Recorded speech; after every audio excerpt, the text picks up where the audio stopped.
This is Joanna Lilley. May is Mental Health Awareness Month. Since its inception in 1949, Mental Health Awareness Month has been a cornerstone in addressing the challenges faced by millions of Americans living with mental health conditions. Although this month of recognition has been in existence for a while, stigmatization around mental health still exists. Throughout the month of May, we are bringing you episodes from the parent perspective to highlight this special month. Welcome to the Parent Series, brought to you by Success is Subjective. It's time now for the Success is Subjective podcast.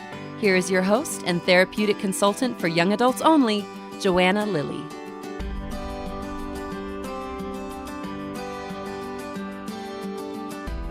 Anne is the mom of a teen son who struggled throughout childhood.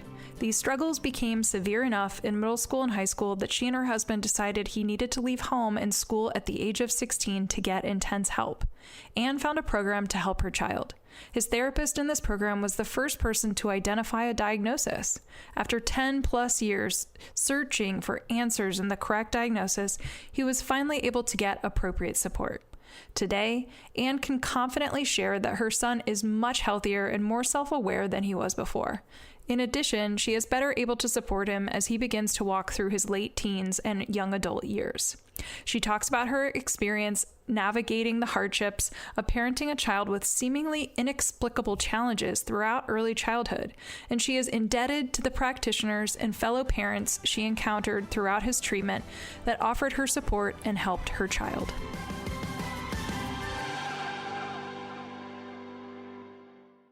Anne, thank you so much for being a guest on the Parent Series of the Success is Subjective podcast. If you're okay with just jumping right in, are you comfortable sharing a little bit of backstory of what was going on with your child prior to entering treatment? Sure, I'd be glad to.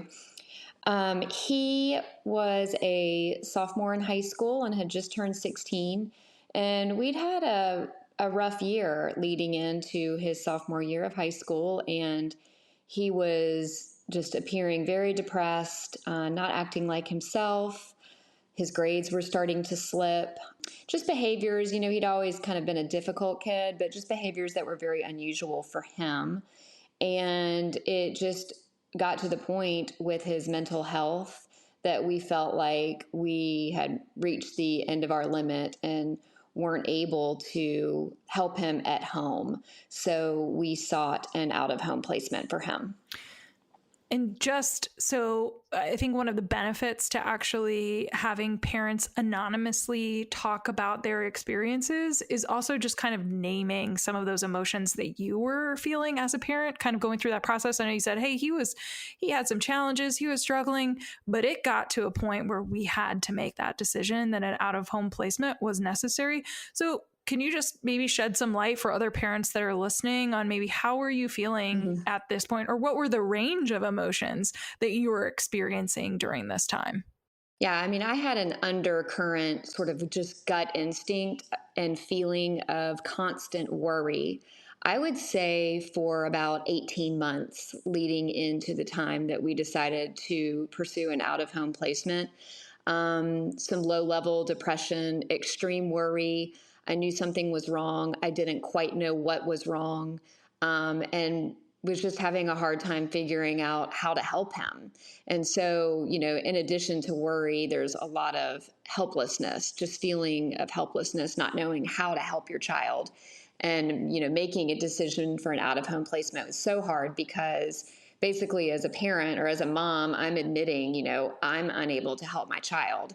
And that's a very, very hard thing to cope with, an admission to make to yourself that you just aren't equipped to help. So I would just say worry, helplessness, and also fear, just a lot of fear about what would happen to him. One, if we sent him away, and frankly, even more too, what if we kept him at home? So there's fear involved also, I'd say, in the time leading up to that. Lots of emotions for sure. And at one point, I think probably down the line, I will ask you to just share maybe some insight into what types of supports you might have leaned on as a parent, whether it was for kind of those emotions that you were experiencing or what.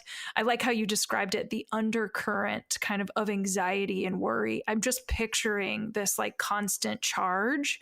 And so thinking through that, like, how do you help yourself so that undercurrent is lessened or managed or, something along those lines. So I do want to ask at some point. But before we get to that, maybe let's circle back. When you had to make that decision for the out-of-home placement, what was the treatment experience like for you as a parent and then for your child?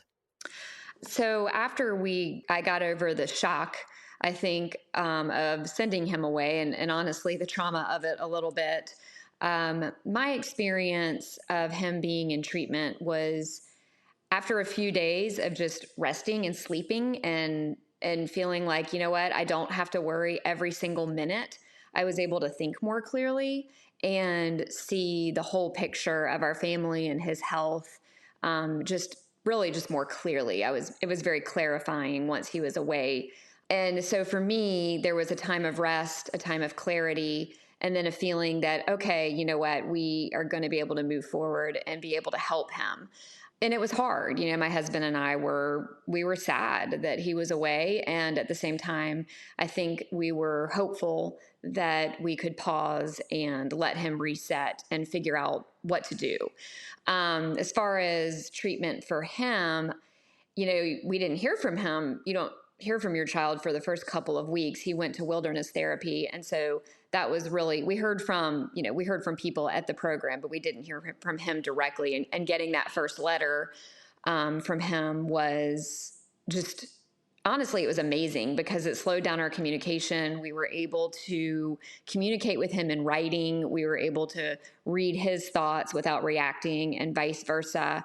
And I think, during the time he was away in treatment, I could see just from his letters that it was really good for him. He was speaking to us in such a different way in his writing.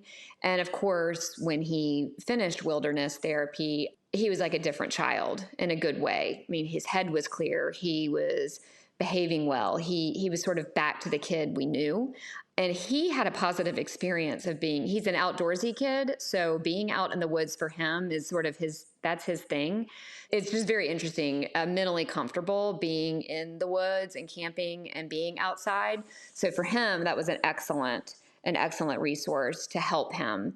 I think the alternative, frankly, would have been to have him in an inpatient hospital setting. And I think that would have been the worst thing for him. So I'd say all in all, in regard to wilderness, we're just really thankful for it. Well, and we talk often, or at least through several of the other parent interviews, there's a conversation of wilderness as typically the first step, right? Like that's the place to experience the break or the calm or the stabilization or like the first insight into sobriety, whatever it is that person needs in the moment. And then typically it's followed up by something else, but it's different for every person, even though the majority of folks will say, well, yeah, we went to wilderness and then we went to, insert a type or level of care. What was your son's experience after having this like profound, insight, self-awareness? Like you said, he kind of all of a sudden was back to who he was before wilderness. So what came next? Yeah. So next for him, it was a difficult decision. His therapist in wilderness pretty much said, therapeutic boarding school is an option. Coming home with the proper supports is also an option. And we made the decision with guidance from our educational consultant that therapeutic boarding school would be the best next step for him, just to give him some extra time, additional support. While he was in wilderness, he had a full psychological evaluation and the results of that, some of which we knew, and he had a new diagnosis of high functioning autism. And while that wasn't a shock, it wasn't a diagnosis we'd had before, and it really helped clarify the type of support he needed. So for us, it was a therapeutic boarding school that specialized in that. And so that was his next step. Okay. Well, and so I know you just kind of alluded to, hey, we had some guidance and support with a consultant. Now I'm going to go back to the question that I asked earlier and just speak 10,000 foot view of before wilderness, during wilderness, and then at the specialized therapeutic boarding school. What types of supports were you leaning on as a parent during this treatment journey? So before wilderness, I would say I wasn't leaning on much support at all, other than my husband and us being in panic mode, trying to figure out what to do. Once he was at wilderness, we were leaning on our therapist, his therapist through wilderness. I had my own personal therapist. I still do. And I was meeting with her regularly. And I was listening to the Finding You podcast quite a bit. Those were really, really helpful for me. And when I'm having a bad day, still, I tend to go in that direction. I listen to a supportive and encouraging podcast. And then I also joined a Facebook group of parents in similar situations. And that was just really helpful because I was able to connect with some parents and even speak to some people on the phone, moms and dads in a couple of cases whose kids have been away. So that was helpful also. Perfect. We appreciate that. I always like asking that from a place of curiosity because every person is different in what they end up getting connected to and then what also resonates with them. I think we're talking about two very different things, but obviously I think there's a common theme of particular books that are recommended at certain programs or types of programs. But again, every parent is so different in what they end up connecting with that helps them through this process.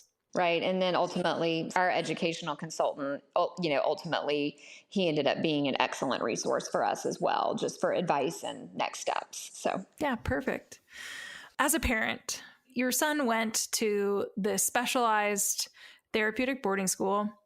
And I think you mentioned it just a second ago, before the idea of even a wilderness program, you were leaning on your husband and you were both kind of in panic mode. So oftentimes when parents are kind of literally in the weeds, right? Unable to have that moment of pause, logical, rational thinking, because you're so emotionally reactive to what is happening in your space in front of you. Sometimes we lose sight of kind of long-term goals or visions that we have for our kids. So this is where I kind of get to that point of this podcast is called Success is Subjective for a reason. And oftentimes all of the guests that I have outside of the parent series are talking about how their path took them in different directions, whether it included treatment or not, but just like their life's journey was not linear. And that's okay. That's actually more normal than we realize. And so back to the question at hand, which is as a parent, we talk about wanting success for our children when they grow up. I'm curious if your vision for success has shifted for your son through this treatment journey. And if yes or not, just what does success look like for him now? Day to day and big picture, success for him now is being happy and well balanced. And of course, nobody's happy all the time. But generally speaking, having a good, strong sense of himself, having balance, realizing when he needs to take a minute, having a better understanding of himself and who he is in the world, confidence, managing his anxiety and emotions, and just self-regulation. For me, success right now for him is all of those things. Just having great self-regulation and good self-management. I think success, big picture includes all of those things. And, he has a goal to go to college and next year. And we would love to see that for him. And this journey has also, I think, changed our perspective on that, making sure he's in a place with a lot of support that's a good fit for him. Maybe it's not too far from home, things that I think weren't on our radar before this journey began. So there's just the day-to-day self, good health, balance, success. And then as far as educational success, I think we've shifted a bit on that too. Yeah, that's exactly what I was going to say. It sounds like it hasn't really strayed. It just, you have some subtle shifts. Yes. And I'd also say, we're not in a rush. Basically, I feel like in general, I'm surrounded in a community where a lot of teenagers are in a rush to nowhere. And I just don't think we need to be in a rush. He'll go to school and he'll take his time, and the goal would be to be happy and successful and feel good about it. So. Oh, I love that perspective. I wish more parents adopted that perspective. Well, this is the new me you're talking to. I don't know if I would have said that 2 years ago. Fair enough. Yes, that's where I am.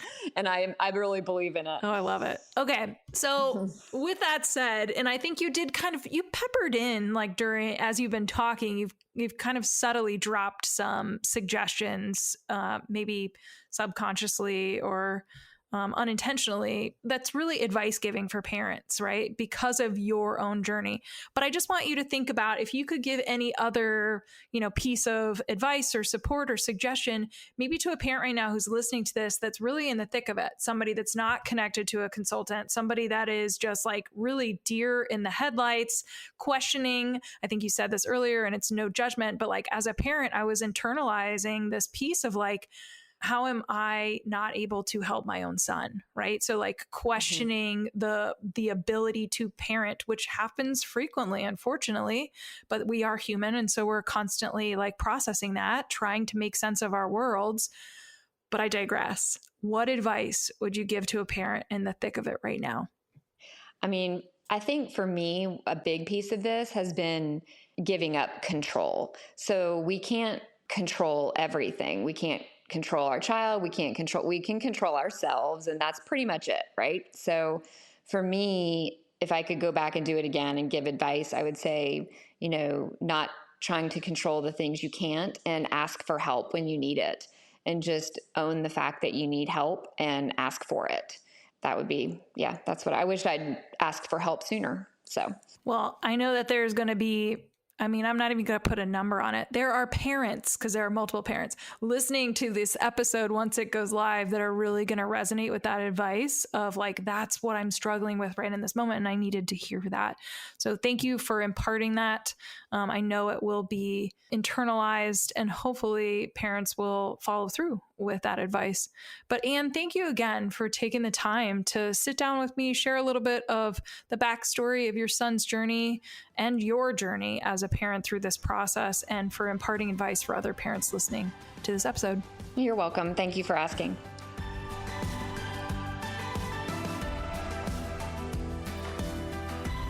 That's it for this week's Success is Subjective episode.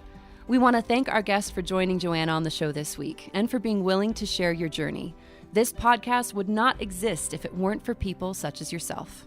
Stay tuned for our next episode, where you can bet it'll be another amazing human sharing their personal story with the world. Make sure you check out the show notes, where you will find contact information, website details, and all social media for our guest. Put a face with a voice by accessing their interview on the newly formed successissubjective.org website. If you are interested in being a guest on the podcast, you can email Joanna at joanna@successissubjective.org. Be sure to check out the collegealternative.org and lilyconsulting.com websites for additional resources outside of podcasting. If you are listening to the show on Apple Podcasts, please subscribe to the show. And while you're at it, feel free to leave a review. You can also download to listen to the Success is Subjective podcast on other popular podcast apps, such as Audible, Google Podcast, iHeartRadio, Spotify, Stitcher, and TuneIn Radio. Last but not least, Success is Subjective is listener-supported, made possible by our team and by you. You can support this podcast by joining the Patreon community at patreon.com/successissubjective. Thank you for tuning in, and remember, there is no single path through life. Success is what you make it.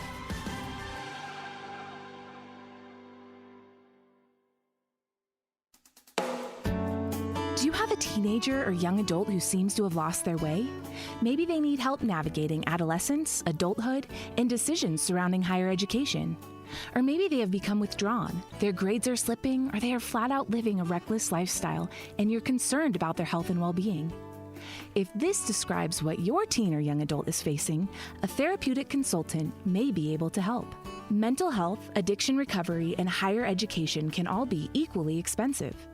While information is everywhere, how do you know what option is the best one for your family? Some parents have the time to research and navigate this on their own. Some don't. If the latter applies to you, enter therapeutic consultants. Therapeutic consultants, like Joanna, listen to your family's specific needs and advocate on behalf of your loved one. TCs will research therapeutic resources, recommend treatment programs, and assist during adulthood transitions. Not being affiliated with any program, their support is completely objective and catered toward the best interest of each unique family. To find a qualified therapeutic consultant to work with, check out TCA, also known as the Therapeutic Consulting Association. Their website is therapeuticconsulting.org, all one word. Again, that's therapeuticconsulting.org. Then click the Find a Pro tab up at the top.